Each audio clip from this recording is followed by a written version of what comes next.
Today I'm going to talk about the start in race walking. It takes less than a second and so it tends to get overlooked. But what we have to do, we have to accelerate from standing still to race pace and do all of this within the rules. And this may even have to occur with a massed start such as this one.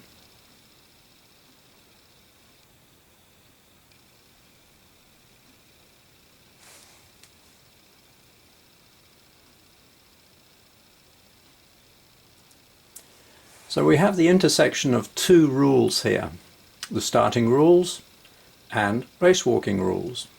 The starting rules that you really need to know about are that you are going to stand behind the start line and you'll be stationary when you're given the instruction on your marks. When you hear the report of the gun, you're going to start race walking, and that means you're going to go into a progression of steps and you are going to land with the first step with the legs straight, and from there on it's your race walking rules that you know so well. Now the start's very important in short races. If you're doing only a race of 10 minutes or less, clearly it's going to be very significant.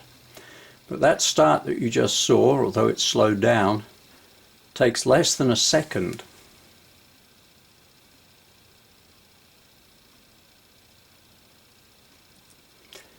When you're in a longer race, 20, 50 kilometers, 35 kilometers, you have different goals. You need to conserve energy, and therefore you're going to accelerate more gently. The same principles still apply. In a short race, watch what happens when you have trained race walkers who know how to start well. And in a mile race that we're seeing here,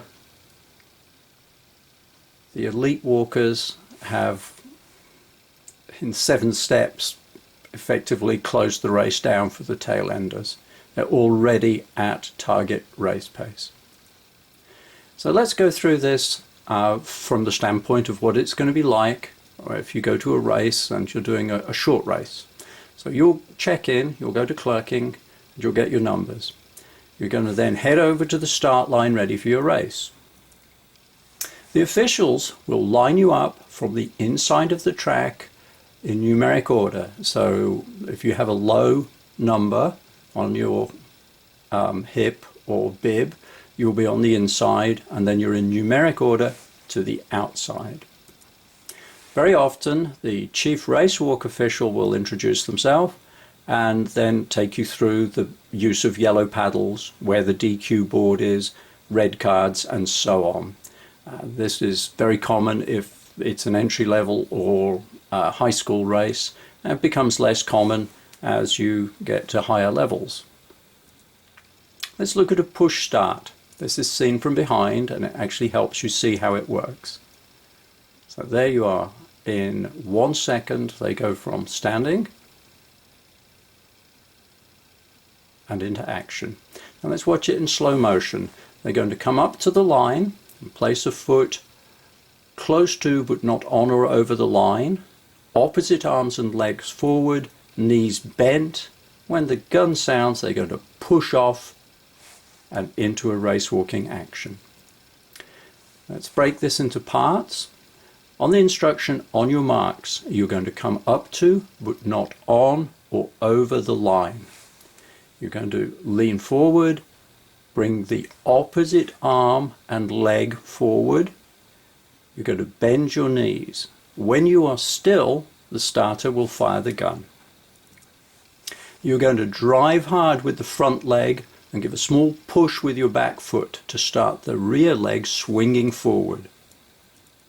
You can see the rear leg is now swinging forward and the front leg is driving hard to get your body moving forward and give you momentum.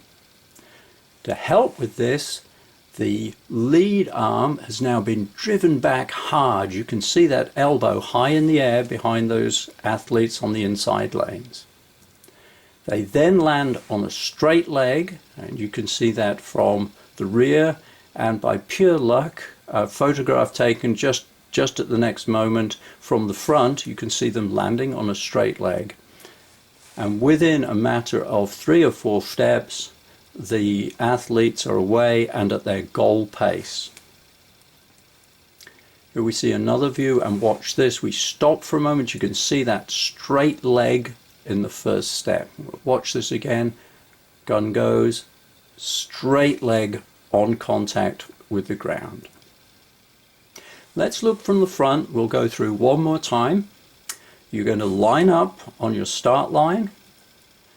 On your marks, you have got your foot close to but not on or over the line.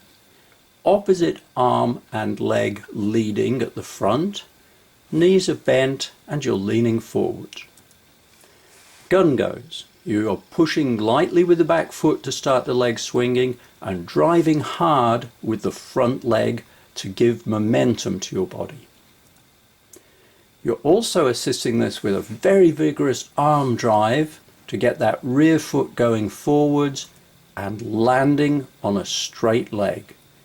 The rules of race walking apply from that moment that that leg is first straightened and the heel is on the floor. And you're into your race walking action. And you want to get up to goal pace as quickly as possible if it's a race of 1,500, 3,000, 5,000 meters. So even in training, start your reps and intervals without a run-in. Doesn't have to be perfect, but just go with that opposite arm and leg forward, bent legs and push. Yeah, well done, Tori.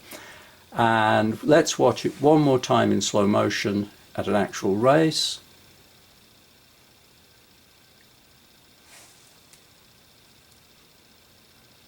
And that's all there is to it.